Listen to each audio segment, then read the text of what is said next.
you to do Biden. Now we done lost a damn vote. We done lost a vote. That's gonna go to Trump. God damn. I mean, when you mention black people, you mentioning black women. So don't count yourself out. No, that's not true.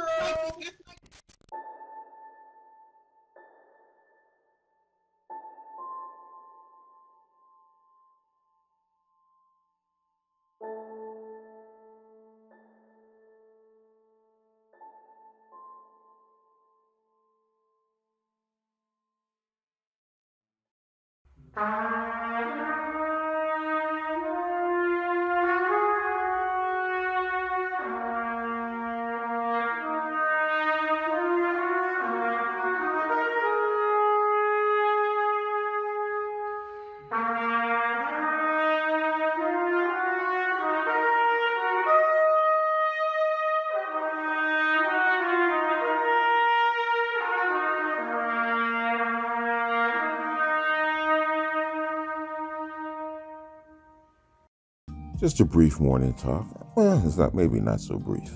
It's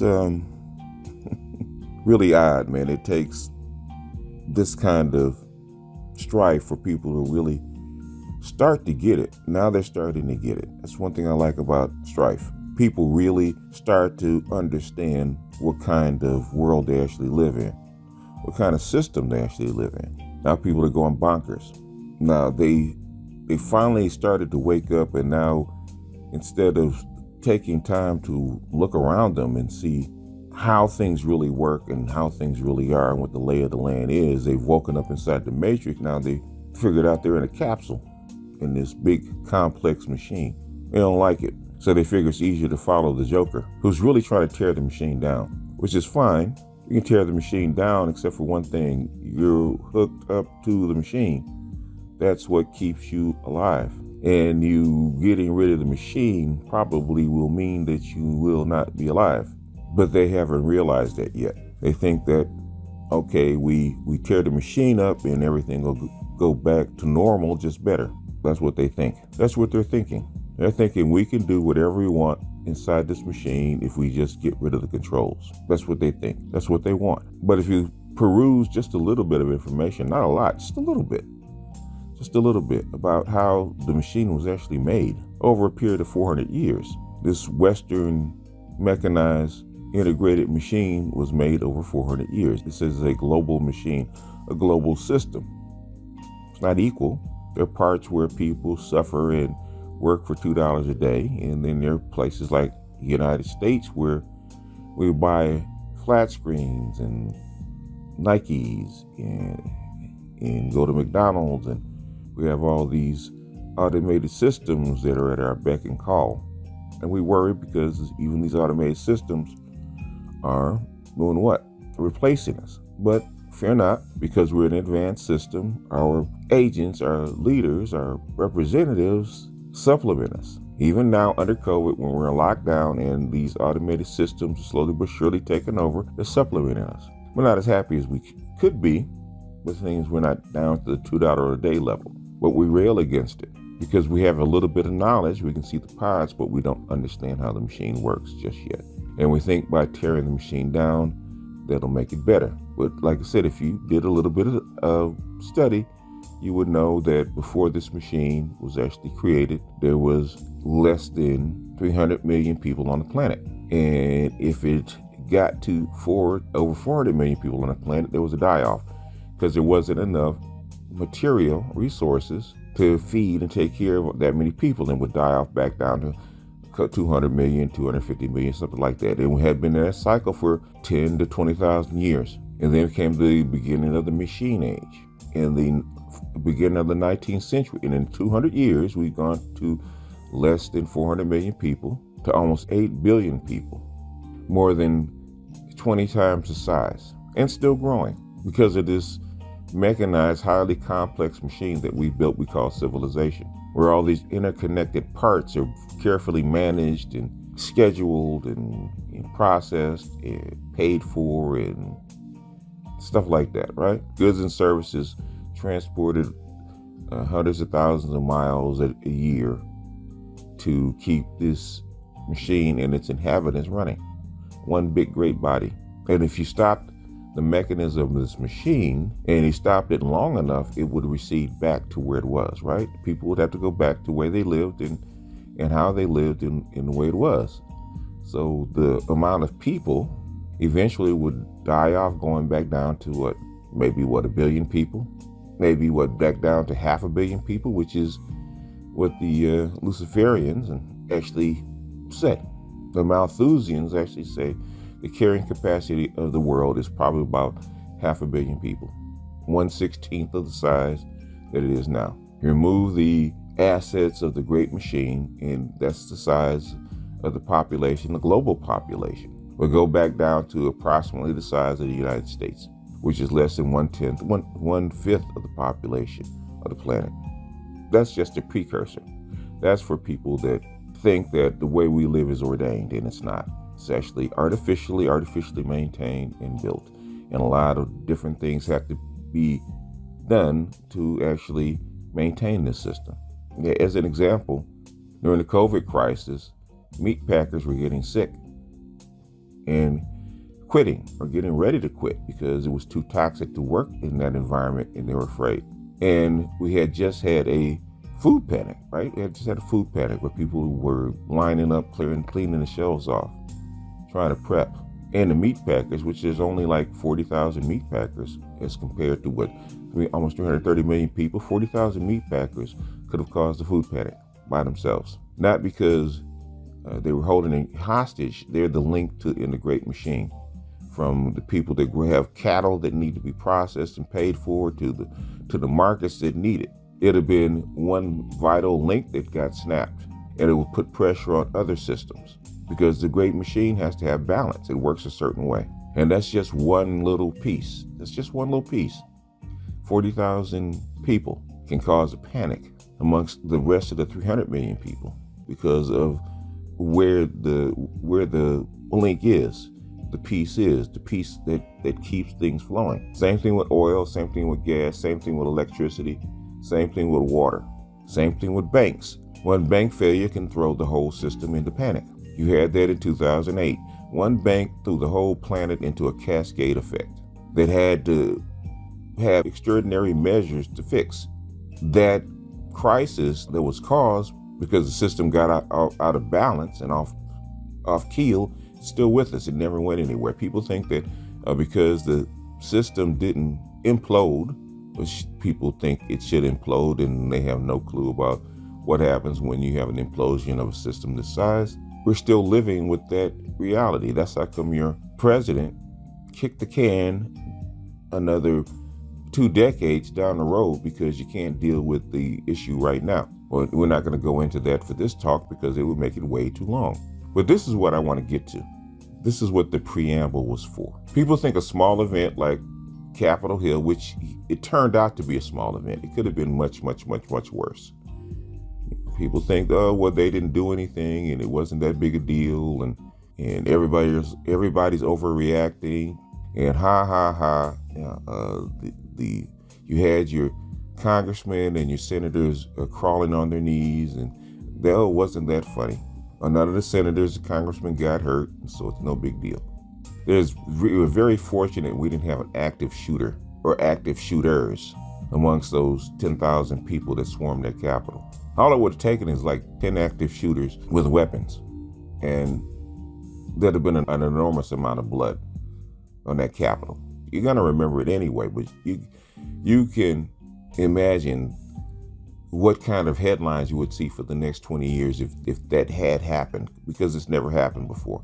You never had a security breach. You got to remember this: the Capitol Hill is a highly, highly, highly secure area. It's supposed to be, because that's the seat of your government. That's the heart of your country. That's what you have to remember. It's the heart of your country.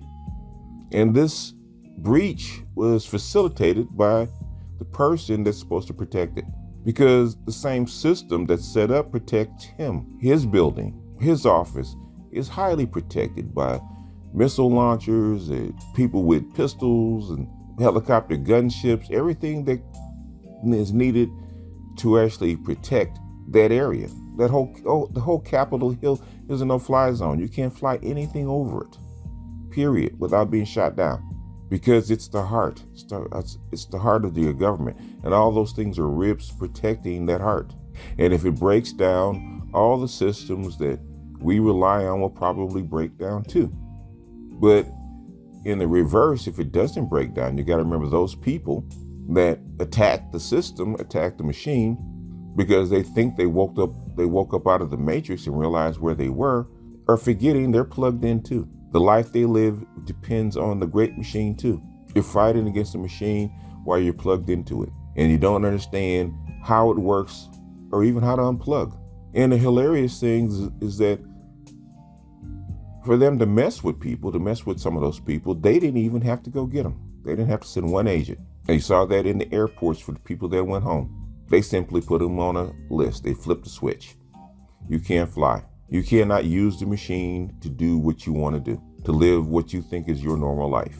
And they had a meltdown.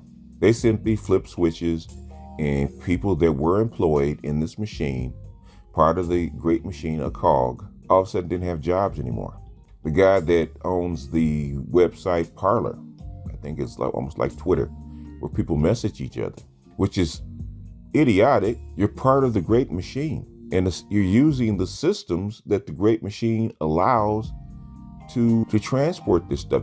Amazon Web Service relies on the telecommunications backbone to communicate or distribute its whatever it is all over the world. This great backbone that's been built, I actually saw it built over the past 30 years, where they actually built this backbone that we use called the internet, which is fascinating. How piece by piece, you see a little piece here, a little piece there dropped in. It cost them an enormous amount of money to build this backbone and put this stuff together. And Parler thought that it could throw a rock at the great machine. And the people that are in Parler thought they could throw a rock at the great machine. And they didn't have to come visit him. They didn't have to come throw him in jail, arrest him. They just simply hit a switch. You can't be on a service or any service by making a call. And he's upset and he's railing because he wants to get a federal judge who's an agent of the machine to reverse what's been done, because he thinks he's been wrong, which is fine. But it shows you the enormous amount of power they have over you. Why? Because that power is normally directed to keep you comfortable, to keep you working, to keep you fed, to keep you clothed, to keep you heated in your house, to keep the rain off you, to make sure that your streets work, to make sure that your lights work, to make sure your electricity works, to make sure that your phones work, your TV works, your internet works. All these little different things that we take advantage of. Look at even COVID, Amazon and the great network of people delivering packages, how that has to be coordinated, even under COVID. The complexity of the machine is fascinating. But the thing is that when it works for you, it's seamless. You're comfortable, you're warm, you're toasty, you're happy even. They flip a switch and they unplug you from that machine. You go from eating steak to eating gruel and wearing hand-me-down clothes. And people in this machine, which is even funnier, are just like Parler, or just like those people that protested, the people that threw rocks at the machine that they're connected to. Which is why, for me, when I'm listening to people in these spaces make these allegations, and if it were white people, I would just laugh and keep it moving. Because when white people do it, when white people make these allegations, and white people are so far off, and sometimes white people that I actually trust, white people that I got good information from over the years, when they are off, I just laugh and keep it moving, because to me it doesn't matter.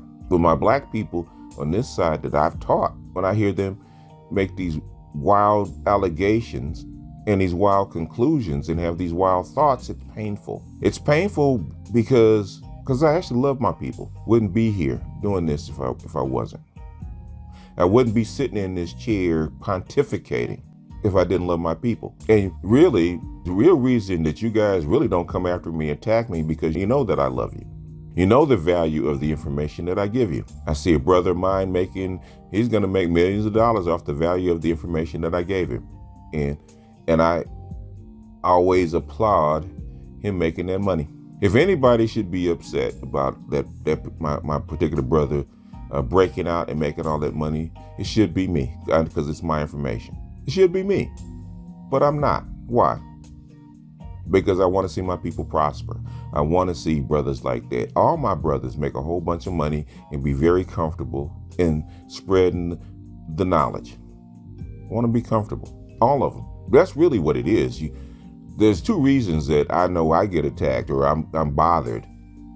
It's one, because you know I love you black asses. And two, you know that I'm right. And those two things bother you because you want me to think the way you think. And I don't. And I can't, because the way you think is not real. It's not reality.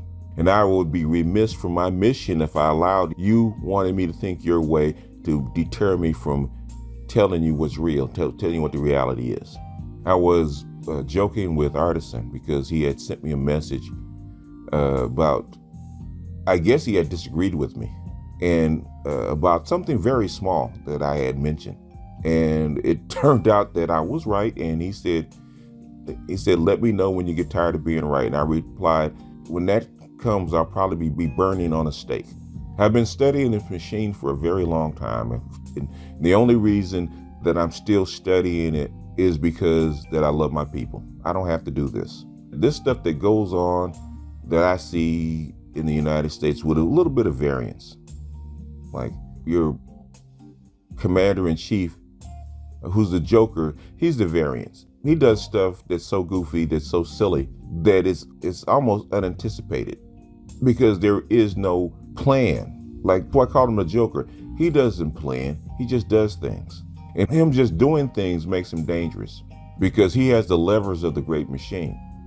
And pushing the wrong button, which he's pushed several, that has damaged the great machine. Has damaged the machine that keeps us all going. He's not the only one that went along with pushing certain buttons, and they're all paying for it in one way or the other.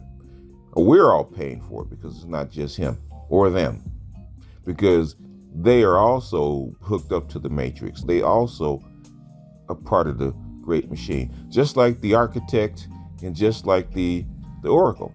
As powerful as they were, as much control as they had, they too depended on the great machine to live. They were also cogs in the great machine. But a bigger cog, to be sure, but cogs none the same. Now you can wish that the machine was something different. You can wish that the realities were different. Most of you people have not even thought even one step ahead about what the consequences of whatever actions are. You haven't thought that far ahead. You haven't gone step by step by being 10 steps ahead. That's why it seems like that I'm an oracle. It's not that I'm an oracle. I can read the tea leaves. They tell you the direction that they go every day. You don't have to watch CNN or CNBC or MSNBC or any of those news outlets to figure out where things are going. They are no better than you at reading the tea leaves. They're no better. Do they lie? Yes. But they don't lie completely. Okay, most of the information, 90% of the information they give you is accurate. They lie by omission rather than commission. But with the internet, the other people pick up the pieces and tell you what's going on. They actually fill in those pieces. And once you fill in those pieces, you have an accurate description of where things are going. I learned 30 years ago how to fill in those pieces and see a complete picture. And people are upset because I'm gonna pop my collar right now. Everything I goddamn told you about what's gonna go down went down. Action, reaction, even down to Donald Trump being stripped of his privileges because of what he did. Anybody that has two eyes and a brain can actually figure out that Donald Trump pulled a boo-boo. And it was him. Congress, the newspapers, and everybody else will go right up to the line and not say it outright. And unfortunately, the people that I've taught, which I'm ashamed of, can't figure it out. The pieces are there. We've provided you with all the pieces you need to figure it out. You're like my grandson. The information is right in front of you. We've given you the method. We've given you the information. We've gone over the word problem with you. The pieces are right in front of you. All you got to do is put it together in the right order and you can figure it out yourself. But for me, just like my grandson, when in a word problem, it's frustrating having to go over and over and over it again because guess what you want to do? You want me to give you the answer. And even when I give you the answer, you still are actually squawking against it because you don't feel that it's right, even though the pieces are right in front of you. It's obvious what happened. You don't have to read 50, 60, 70 different accounts. It's obvious what happened. the action and the reaction. You saw what happened. You saw it on TV. You saw the players do whatever they did. That's the reports that you got. Then you get to see what the mop up is, because it's going to have to be a reaction. Who reacts? Who comes to the table? Who comes to feast? And what do they do when they get there? Even in 9/11, when you went after Iraq and Saddam Hussein and weapons of mass destruction, okay? And people were actually saying that Saddam Hussein had gas and he had all these different chemicals. Okay, on this side, on certain outlets, they were saying it. They were showing it. You had other outlets saying that this doesn't exist. Even their own people were saying that it didn't exist. At the time, there's always somebody telling you something that's in position to tell that to you. Okay? COVID's the same thing. The information exists. If you want to find it and you put the pieces together in a logical order, you can actually know what's going to go on. You know how people react. It's not just the action, it's the reaction. Those two things have to balance the equation. If they do not balance, then your assertion is wrong. I've done that thousands of times, not just many times, thousands of times over the past 30 years. I've run this kind of experiment, this kind of mental gymnastics for 30 years. I've taught other people how to do it. Even with this, I told you if they did not get Congress, they didn't do what they needed to do. They didn't fulfill the coup, which I don't know why you would do a coup on such a fragile machine when the machine is at its weakest. It doesn't make sense. And to the world, it doesn't make sense. Unless you're Samson between the pillars and you want to bring the whole temple on top of your head to kill all the Philistines, right? And while sacrificing yourself. But it's a little different when you're a Philistine yourself. Make that make sense. But I told you from the very beginning, that's not even including the election, which I had to reverse my original assertion about the election. And people brought information to me, and I had to go back and test it. And once I plugged into pieces, I said, okay, this is what's going to happen. And guess what? It did happen. Once you get the proper pieces plugged in and you line them up, and the equation has to balance. And it did. And I said Donald Trump will flip the table. And he did. Doesn't like losing. Said the Joker's going to flip the table with all the cards and pieces in it. And he did, right up until the time he tried to form a coup against the Congress. And now they're not going to let him play anymore. They're going to unplug him. They're going to remove him from the system, which they are doing as we speak, because the whole system depends on the way it works. So all those people, all those billionaires, all those companies, all those bankers that he depends on, you're messing with the machine. They are not going to let you play, and you're just one person. You're just a cog. They're doing it. All those people that are upset, that thought they had power, that thought they had agency, okay, they're paying the cost right now because you went overboard. You did something out of bounds, and now you're gonna have to pay the cost. And this hasn't even really been a week. It hasn't even been a week. I know this very well because I've been on the wrong side of the system. I know how easy it is for them to actually flip switches and push buttons, and parts of your life will be ruined or disappear, because I too depend on the system. And this has been my experience for the last 20 years. And it's not a good place to be in. And I've overextended myself being in that position for you for the last 6 years, to hopefully teach you, change your worldview so that you see the system the way I see it.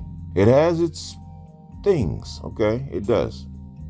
It has its rules. It has the parts of it that I may or may not like. But the thing is, at the end of the day, the system is beautifully architected and beautifully intricate. And whether I like it or not, whether I want it reformed or not, I would be the last person to want to bring it down. Not just for me, but for my children and my grandchildren and the people around me that I love, that are all plugged into this system, that need this system to survive and thrive. You can say what you want. You can say what you feel. You can be mad about the system all you want. And I'm not saying that you're right or wrong. What I'm saying is stop with the silliness, man. If you're really going to get down, dig into the system, dig into the knowledge, dig in and really find out how it works, do that, man. I respect that whether I agree with you or not. I don't have to agree with you, but I respect people that at least, at least read, at least make an attempt to figure things out, at least whether the equation balances or not. With my grandson, if he makes a proper attempt, whether the answer on the other side is wrong or not, at least he is concentrated enough to actually try to solve the problem, try to balance the equation, try to read the word problem right, which is really what you're looking for. Not whether the problem on the other side of the equal sign is correct, is did you go through the proper steps to actually try to figure it out? If you did that, all it takes is a tweak. Okay, you dropped the minus sign. You used the wrong formula here. You misread the problem. This is what you missed. You missed that and, which means a plus. That can be corrected. I don't mind disagreement. I don't mind disagreement. I actually revel in disagreement. I actually revel in discourse. But the thing is I don't revel in people taking a position of an emotional position in the face of being wrong. That bothers me. With white people, it makes me laugh because, it's white supremacy and it is what it is, right? So I don't mind white supremacy being wrong. It bothers me when my people, the people that I love, are wrong and continue to be wrong and are willfully ignorant. It bothers me because I do love my people. And I love my people. I love my circle. I do. They don't think I do, but I do. Because if I didn't love my circle, I wouldn't be here. All I have to do is unplug from it. People think that I need to be in this circle. I don't. This circle didn't make me. People forget. Even down to the PhDs, I didn't recruit them. They recruited me. People always see it backwards. People think that the people that are around me, I recruited. Even down to my think tanks. I have never recruited anybody. I've never called anybody up. I never emailed anyone. I've never contacted them personally and said, I want you on my team. Every place I've gone, especially when it comes to knowledge work, I've been recruited. Even down to the place where I am on YouTube, both times. My Black Gnostic Speaks channel and even my Ibmore channel. I was recruited. I was recruited to do this. But the thing is, if I agree to be in this space, I always want to make an impact. I do. It's my number one thing. Not the money. I want to make an impact. I want to make an impact on this space. And I already have. As far as my mission for the most part is over. It's supposed to be 5 years, like the Star Trek Enterprise. 5-year mission. That's where I got it from. 5-year mission. To boldly go where no man has ever gone before. To take this space to a space where it had never gone before. It's been 6 years. I am 1 year over. And as the Dark Knight says, if you don't die a hero, you'll live long enough to see yourself as the villain. And people thought I was joking. I've been chased out of enough villages to know that I'm a prophet. A prophet is loved as long as he's saying stuff that people like and be right. But he's hated when he's saying stuff that people don't like and he's right. And it's easy to get rid of me. It's really it. It really is easy to get rid of me. It's really easy for people not to listen to me. All you have to do is be correct. If you are more correct than I am, then guess what? People will follow you rather than me. And people will slowly but surely leave from where I am and go over to where you are. Google does not censor me or restrict me because I'm wrong. They censor me because I'm right. They have always censored me. I've been censored from the time I had 100 subs on my channel. I was censored when nobody outside of a certain circle knew who I was. Because most people before I came on YouTube, in fact, most people now don't really know who I am. But trust and believe the people that matter do, okay? And they have for the last 20 years. They know who I am. They know where I am. They know where I live. They know what I do. And they have for a very long time. Certain people that I've talked to that are in positions know everything about me. I do mean know everything about me. And certain people in positions that have checked me out will tell you I am who I appear to be, whether I give you my name or not. And they will tell you I'm probably more than I appear to be on YouTube, because people in positions do listen to what I say and they do monitor what I say on a regular basis. That's why I attract the people that I attract, because at some level we're all part of this great game. our little game, our little parlor trick, our little parlor game that we play amongst ourselves that only very few are actually privy to. But that is a story for another day, because this little ditty is getting kind of long. So I'm going to put the mic down here and try to put this up. I think I'll put the sage, the old Godfather sage with the rain behind it on this one, because this is a Matrix type of vibe. But anyway, with that, I'm going to jump off here. This is BGS out, and I'll see you guys on the next one. Peace.